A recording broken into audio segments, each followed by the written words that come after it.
আমাদের তরুণরা ধ্বংস হয়ে যাচ্ছে জুয়া খেলায়, ধ্বংস হয়ে যাচ্ছে, ঘরে ঘরে যুবকরা শেষ হয়ে যাচ্ছে। অনলাইন জুয়া, বিভিন্ন টিভি চ্যানেলগুলো বাংলাদেশে একেবারে লাইসেন্সধারী টিভি চ্যানেলগুলো বিভিন্ন অনুষ্ঠানের ফাঁকে ফাঁকে তারা অনলাইন জুয়ার প্রতি যুবকদেরকে আহ্বান করছে, অ্যাডভার্টাইজ করছে। সামান্য কিছু টাকা পাওয়ার লোভে যুবকদেরকে একটা ধ্বংসের দিকে তারা নিয়ে যাচ্ছে।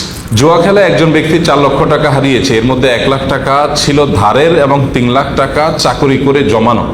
এমত অবস্থায় প্রশ্ন হলো, সে যদি পরবর্তী জুয়া খেলার মাধ্যমে সে অন্তত 1 লাখ টাকাও ফেরত পায় এবং তা উঠায়, তবে কি তা তার জন্য হারাম হবে? এইটাকে বলে খাসিরাত দুনিয়া ওয়াল আখিরা, ওয়াযালিকা হুয়াল খুসরানুল মুবিন। আহা, দুনিয়াও গেছে, আখিরাতও গেছে, টাকাও গেছে, আল্লাহও নারাজ হয়েছে। আল্লাহ রাব্বুল আলামিন আমাদেরকে হেফাজত করুন। ভাইরা আমার, আমরা হয়তো ভাইয়ের হালত শুনে হাসছি, আমরা এরকম কত অন্যায় করছি, কত গুনাহ করছি, হ্যাঁ, বেমালুম আমরা আল্লাহর নাফরমানি কাজ করে যাচ্ছি। আল্লাহ আমাকে আপনাকে আমাদের সবাইকে পরিপূর্ণ তাকওয়ার জীবন দান করেন।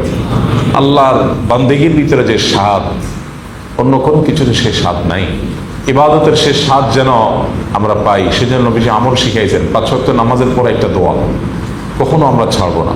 আল্লাহুম্মা আইন্নি আলা যিকরিকা ওয়া শুকরিকা ওয়া হুসনি ইবাদাতি। মাশাআল্লাহ, আপনারা সবাই জানেন আল্লাহুম্মা আইন্নি আলা যিকরিকা ওয়া শুকরিকা ওয়া হুসনি ইবাদাতি। আল্লাহ, আপনার জিকির, আপনার শুকর এবং আপনাকে সুন্দর করে ইবাদত করতে আপনি আমাকে সাহায্য করেন, আমি যেন পারি, আপনি আমাকে সাহায্য করেন। আল্লাহর কাছে চেয়ে নিতে হয়, আল্লাহর কাছে চেয়ে নিতে হয়, আল্লাহ হুসনুল ইবাদত যেন আমি করি। আমাদের ইবাদতের সৌন্দর্য নাই, নামাজ পড়ি সুন্দর না, রুকু সিজদা দিচ্ছি, উঠবস করছি, জাস্ট মানে কিছু ফর্মাল ডিউটি পালন করছি। সূরা ফাতিহা না পড়লে নয়, অন্য সূরা না মিলাইলে নয়, রুকুতে না গেলে নয়, দায় সারছে। ইবাদতকে ভেতর থেকে এনজয় করে তৃপ্তির সাথে, হ্যাঁ, মহব্বতের সাথে, আল্লাহর ভালোবাসার সাথে আল্লাহকে রুকু পেশ করছি না। একজন পদস্থ বড় কোনো মন্ত্রী, মিনিস্টার, প্রেসিডেন্ট, প্রধানমন্ত্রী, কোনো পাওয়ারফুল মানুষ, তাকে যদি একটু রেসপেক্ট করতে পারি, আমাদের কাছে একটু হলেও ভালো লাগা কাজ করে। বিশেষ করে যদি ভালো মানুষ হয়, তখন ভালো লাগা কাজ করে। তো ভালো মানুষকে রেসপেক্ট করতে পারছি, আহকামুল হাকিমিন আল্লাহ রাব্বুল আলামিনের সামনে রুকু করতে পারছি, সিজদা দিতে পারছি, মহব্বতের সাথে তার পবিত্রতা জ্ঞাপন করতে পারছি। এর মাধ্যমে আমার আখিরাত বিল্ড হচ্ছে, আল্লাহর সাথে সম্পর্ক গভীর হচ্ছে। কত ভালো লাগার জিনিস। কিন্তু না, শয়তান আমাদেরকে ভুলায় রাখে। হ্যাঁ, ভুলানোটা শয়তানের কাজ। ওমা আনসানি ইল্লা শয়তান, শয়তান ছাড়া কেউ ভুলায় না। ভুলানোর কাজটা করে কে? শয়তানে। এই জন্য শয়তানের সাথে আমাদের ফাইট কিন্তু সারা জীবনের, ভাই, সারাক্ষণ শয়তানের সাথে ফাইট। কোরআনে আল্লাহ তাআলা বারবার শয়তানকে পরিচয় করিয়ে দিয়েছেন আদুউ মুবিন বলে। কি বলে? আদুউ মুবিন মানে কি? প্রকাশ্য শত্রু। দেখছেন কখনো? আমরা কখনো দেখলাম না। আল্লাহ বলেন কি? প্রকাশ্য শত্রু। আরে ভাই, যে শত্রু কোনোদিন দেখলামই না, দেখার কোনো স্কোপও নাই, তাকে আল্লাহ বলছেন কি? তাহলে কেমন হলো না? এটা অপ্রকাশ্য গোপন শত্রু বললে মনে হয় যে, হ্যাঁ, আসলে কি তাই? শয়তান এর অস্তিত্বটা আমাদের কাছে প্রকাশিত না, কিন্তু তার কর্মকাণ্ড যতটা প্রকাশিত, এতটা প্রকাশিত আর কারোর কর্মকাণ্ড না। শয়তান তার কর্মের মধ্য দিয়ে প্রকাশ্য। বুঝেন নাই? অনেক লোক আছে, ধরেন একজন কেউ ভেতর থেকে ঢেল মারে, ভেতর থেকে কেউ একজন, আপনি বাইরে আছেন, আপনার ঢেল মারতেছে, একের পর এক মারতেছে মারতেছে মারতেছে। তো এখানে সে নিজেকে গোপন রাখছে, কিন্তু তার শয়তানিটা কি নাই? গোপন নাই। এই জন্য আমাদের শয়তানকে মাথায় রাখা উচিত সবসময়। মাথায় কাকে রাখা উচিত? মানে শয়তানের মাথা রাখা মানে পজিটিভ অর্থে মাথায় রাখা না। মাথা রাখা মানে শয়তানের কথা চিন্তায় থাকা উচিত যে ইবলিস কিন্তু বসে নেই, ইবলিস কিন্তু বসে নেই। কোন কোন সালাফ তো বলেছেন, শয়তান নেক্সুরুতে যেহেতু ধোকা দেয়, কোনো আমলের প্রতি বেশি আগ্রহ তৈরি হলেও চিন্তা করবে ব্যাপার কি, শয়তান কি আমাকে এর চাইতে গুরুত্বপূর্ণ কোনো কাজ ভুলানোর জন্য এই কাম করতেছে কিনা। এই জন্য ভাই, শয়তান আমাদেরকে বিভিন্নভাবে ধ্বংস করে। এই যে ভাই জুয়া নিয়ে প্রশ্ন করেছেন, এই জুয়ার সাথে শয়তানের সম্পর্ক অনেক গভীর। জুয়ার সাথে শয়তানের সম্পর্ক অনেক গভীর। আল্লাহ তাআলা কোরআনে কারীম কি বলেছেন? ইন্নামাল খামরু ওয়াল মাইসিরু ওয়াল আনসাবু ওয়াল আজলামু রিজসুম মিন আমালিশ শাইতানি ফাজতানিবুহু। শয়তানের নিকৃষ্ট কর্মকাণ্ডগুলোর মধ্যে থেকে এই জুয়া আজ আমাদের দেশে ফুটবল, ক্রিকেট, বিভিন্ন খেলার উপরে ভর করে আমাদের দেশে প্রবেশ করছে তরুণ সমাজের মধ্যে।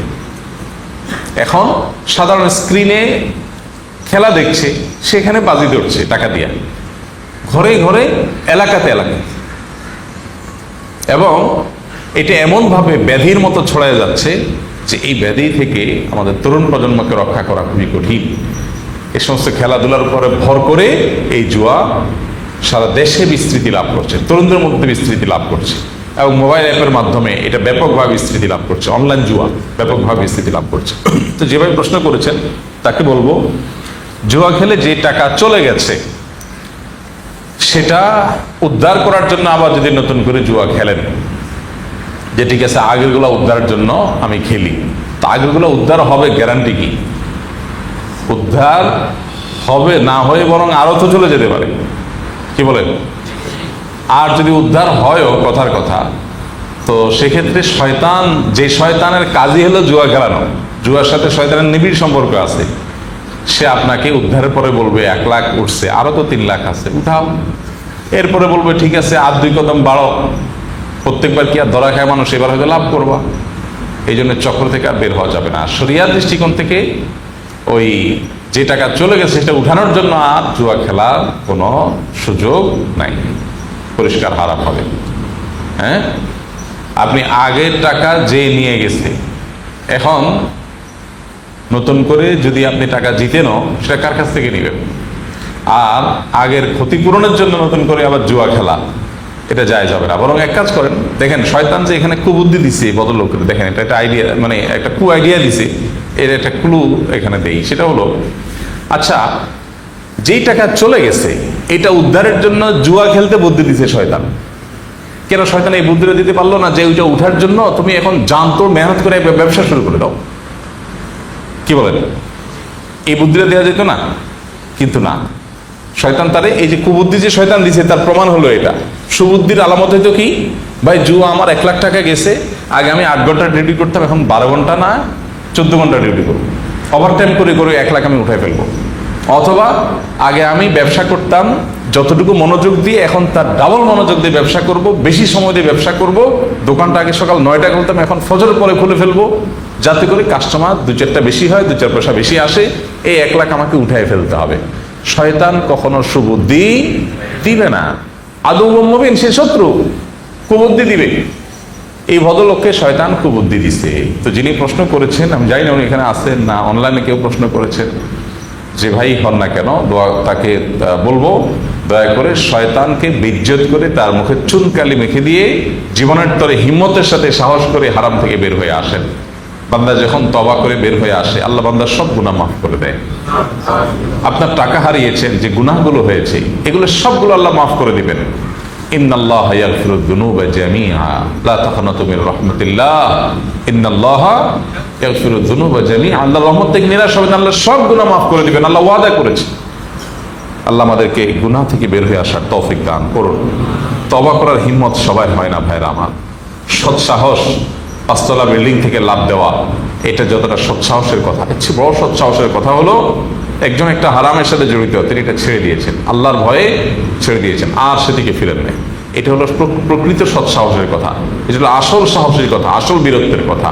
তওবা করে জীবন পরিবর্তন করে ফেলতে পারা। তওবা না করে গুনাহের মধ্যে ডুবে আছে অনেকে আছেন, মোবাইলের গুনাহে লিপ্ত, হারাম মেয়েদেরকে দেখছি, হারাম ভিডিও দেখছেন, এটার মধ্যে তিনি ডুবে আছেন, মানুষ জানে না কিন্তু গোপনে তিনি দেখছেন। ঘরে ঘরে অহরহ জনে এই গুনাহ আজ ছেয়ে গেছে। ইবাদতের স্বাদ নষ্ট হওয়ার অন্যতম কারণ হলো চোখের গুনাহ। চোখের গুনাহ যাদের মধ্যে থাকে তারা ইবাদত তৃপ্তি পায় না, তারা ইমানের স্বাদ পায় না। এর চাইতে বড় শাস্তি আর কিচ্ছু নেই। আখিরাতের শাস্তি তো আছেই, দুনিয়াতে আল্লাহ নগদ শাস্তি দেন যারা চোখের গুনাহ করে।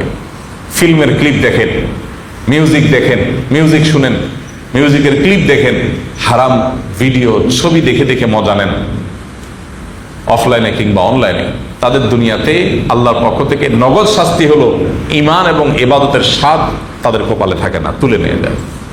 তারা ইবাদত করলেও করে দায় সারার জন্য, স্বাদের জন্য, তৃপ্তির জন্য, তৃপ্তির সাথে তারা করে না। এই জন্য জুয়া সহ সমস্ত হারাম থেকে আল্লাহ আমাদের বের হয়ে আসার তৌফিক দান করুন। আমাদের তরুণরা ধ্বংস হয়ে যাচ্ছে জুয়া খেলায়, ধ্বংস হয়ে যাচ্ছে, ঘরে ঘরে যুবকরা শেষ হয়ে যাচ্ছে। অনলাইন জুয়া, বিভিন্ন টিভি চ্যানেলগুলো বাংলাদেশে একেবারে লাইসেন্সধারী টিভি চ্যানেলগুলো বিভিন্ন অনুষ্ঠানের ফাঁকে ফাঁকে তারা অনলাইন জুয়ার প্রতি যুবকদেরকে আহ্বান করছে, অ্যাডভার্টাইজ করছে। সামান্য কিছু টাকা পাওয়ার লোভে যুবকদেরকে একটা ধ্বংসের দিকে তারা নিয়ে যাচ্ছে।